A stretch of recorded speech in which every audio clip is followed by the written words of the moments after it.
Hi అండి. Welcome to our channel.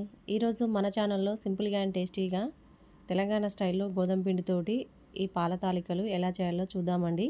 వీడియోకి వెళ్ళే ముందు మన ఛానల్‌ని లైక్ చేయండి, షేర్ చేయండి, సబ్స్క్రైబ్ చేయండి. Please support me friends. ఇప్పుడు ఒక మిక్సింగ్ బౌల్ తీసుకొని అందులోకి ఒక కప్పు వరకు గోధుమ పిండి, 1 టేబుల్ స్పూన్ వరకు షుగర్, ఒక చిటికెడు సాల్ట్, 1 స్పూన్ వరకు ఆయిల్ వేసుకొని ఇదంతా కలిసేటట్టు ఇలా బాగా పిండిని కలుపుకోవాలి.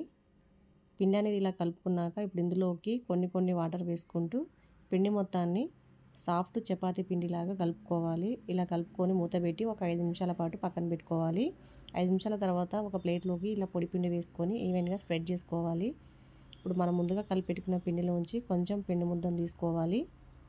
వీడియోలో చూపిస్తున్న విధంగా పిండిని ఇలా అరచేతిలో పెట్టుకొని చిన్న చిన్న తాలికలాగా చేసుకొని అన్నీ ఇలా పొడి పిండిలో వేసుకోవాలి. పిండి మొత్తాన్ని ఇలాగే చేసుకొని పొడి పిండిలో వేసుకొని ఒక 5 నిమిషాల పాటు పక్కన పెట్టుకోవాలి. కొంచెం పిండిని తీసి పక్కన పెట్టుకోవాలి. 5 నిమిషాల తర్వాత తాలికలు అనేవి ఇలా ఆరిపోయాక ఇలా ఎక్స్ట్రా పిండిని జల్లించుకోవాలి. ఇప్పుడు స్టవ్ మీద ఒక గిన్నెను పెట్టుకొని అందులోకి మనం ఏ కప్పుతో అయితే గోధుమ పిండి తీసుకున్నామో అదే కప్పుతోటి 4 కప్పుల వరకు వాటర్ వేసుకొని వాటర్ని మరిగించుకోవాలి. వాటర్ అనేది మరుగుతున్నప్పుడు మనం రెడీ చేసుకున్న తాలికల్ని ఇందులోకి వేసుకోవాలి. అన్నీ ఇందులోకి వేసుకొని ఒకసారి అంతా కలిసేటట్టు ఇలా కలుపుకొని మీడియం ఫ్లేమ్లో ఒక 5 నిమిషాల పాటు ఉడికించుకోవాలి.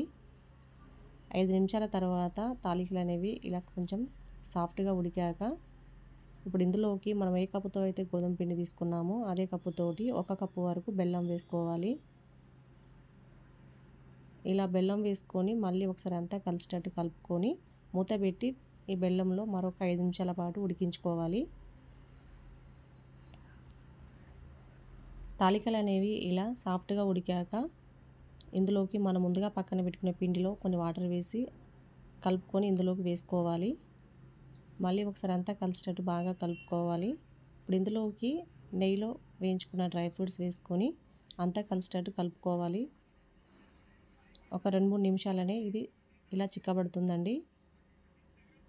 ఇలా కాస్త చిక్కబడ్డాక ఇప్పుడు ఇందులోకి ఒక 2 యాలకులను కొట్టి వేసుకొని ఒకసారి అంతా కలిసేటట్టు కలుపుకొని స్టవ్ ఆఫ్ చేసుకోవాలి.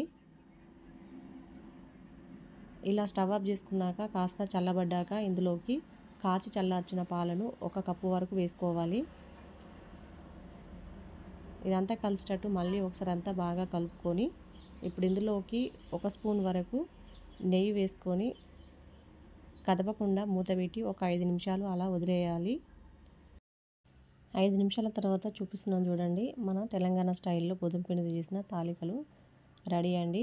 టేస్ట్ మాత్రం సూపర్ అంటే సూపర్‌గా ఉంటాయి. చాలా సింపుల్‌గా, చాలా ఈజీగా ఇలా చేసుకోవచ్చండి. ఈ పండగకి ఇలా ట్రై చేయండి. ఈ సింపుల్ అండ్ టేస్టీ అయిన తెలంగాణ స్టైల్‌లో చేసిన పాల తాలికల రెసిపీ మీకు నచ్చినట్లయితే లైక్ చేయండి, షేర్ చేయండి, సబ్స్క్రైబ్ చేయండి. Please support me friends. Thanks for watching.